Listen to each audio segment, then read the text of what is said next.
Assalamualaikum to Sir Faris bin Salbani and all my beloved viewers. Welcome to our YouTube channel. My name is Nurul Najiha binti Dawain. We are blessed to gather here today to present about one ethnic group that exists in Southeast Asia named Baba Nyonya. The Baba Nyonya culture is one associated with certain areas of Southeast Asia, namely Malaysia, Singapore, Indonesia and Thailand. In Malaysia, the areas where Baba Nyonya culture is most prevalent are Malacca and Penang. According to historical records and sources, Baba Nyonya culture dates back to around the 1400s, and throughout the years the Baba Nyonya culture declined due to their decreasing wealth due to war partly, as well as dwindling numbers, as they are a unique culture.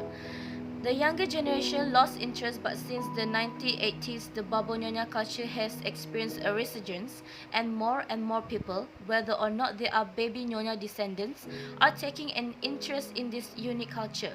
Baba Nyonya and Peranakan are often used interchangeably, but Peranakan is actually an umbrella term for an ethnic group defined by their genealogical descent from the first wave of Hoklo or Hokkien settlers in the Malay Peninsula and Indonesian archipelago.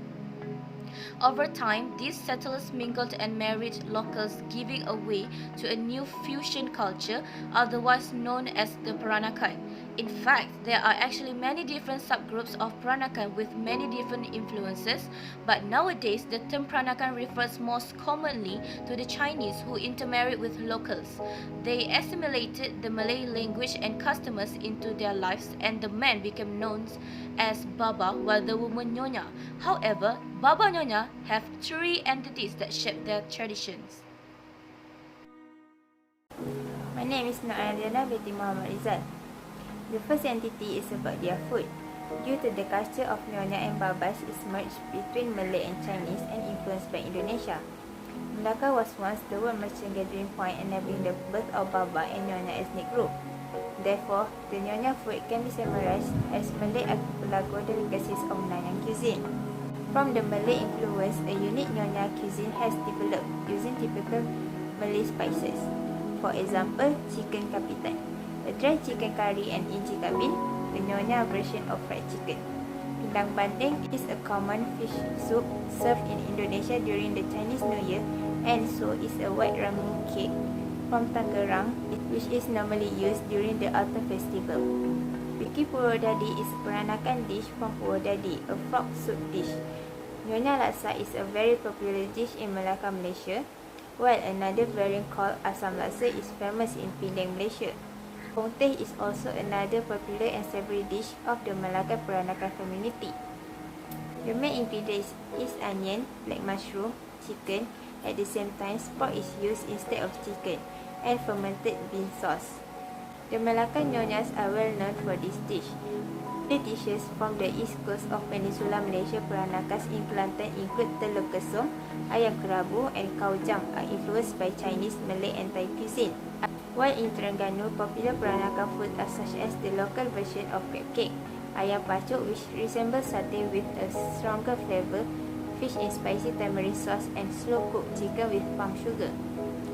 Besides that, Peranakan of Malacca are also well known for a wide variety of traditional cakes, such as lepak kacang, angku kueh.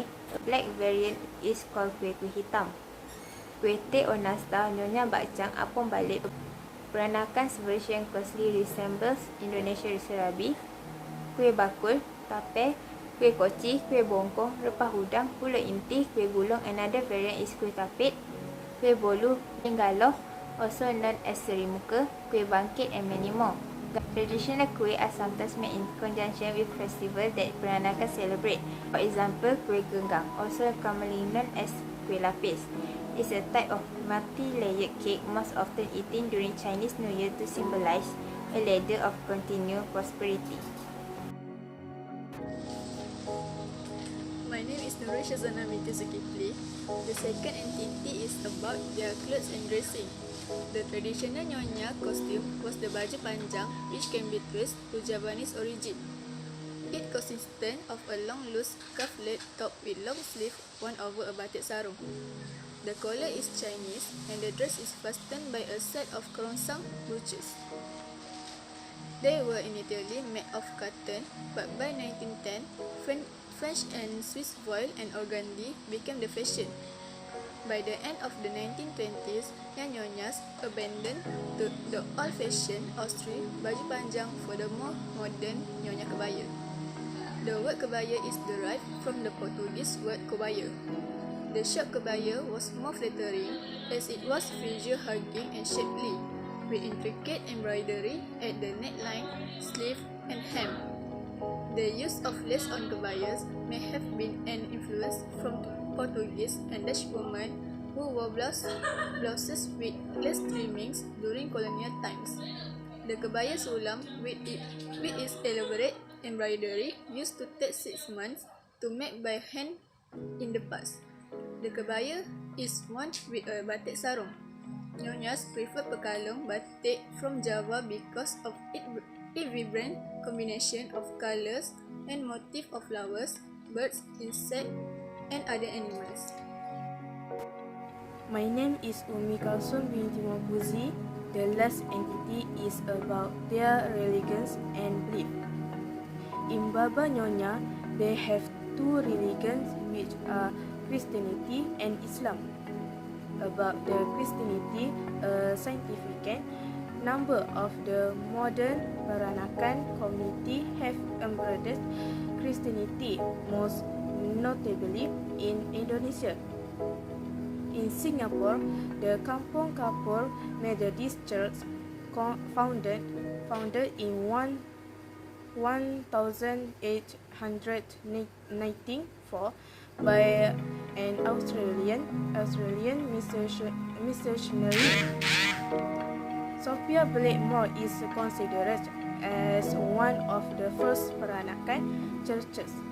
During its establishment, Sunday service were conducted in Baba Malay languages, and it is still one of the languages being used in their service. Despite living in Muslim-majority countries such as Indonesia and Malaysia, converting to Christianity allows Peranakans to continue eating pork, which is a key part of the Peranakan diet. Moreover, Peranakans were traditionally English educated at missionary schools, notably in Penang.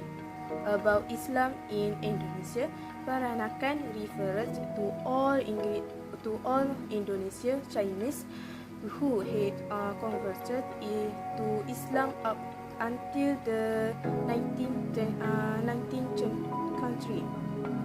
This indicated the importance of Islamic identity as a criterion of accreditation.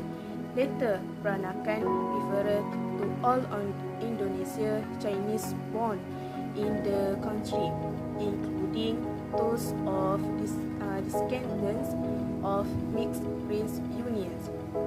54 large number of Peranakans, now many from Fujian, having prior or experiences with foreign Muslim who had a dominant position in that province's most important seaport.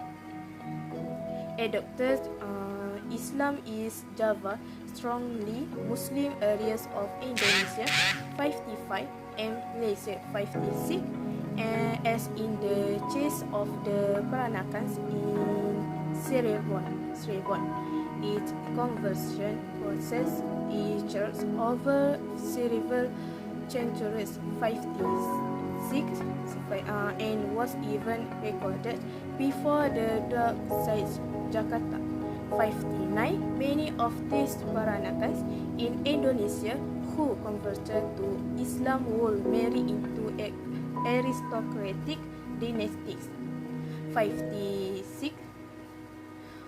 One organization of Indonesia Peranakan Muslim is the Persatuan Islam Tionghoa Tionghoa, Indonesia, Association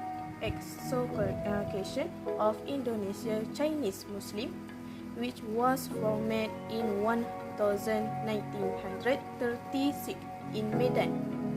Some prominent peranakan Muslim include the Indonesian Yunus Jahja. 59 Abdul Karim Oi Jeng Hin 61 and Jiong Wei Te 62 and from Patani.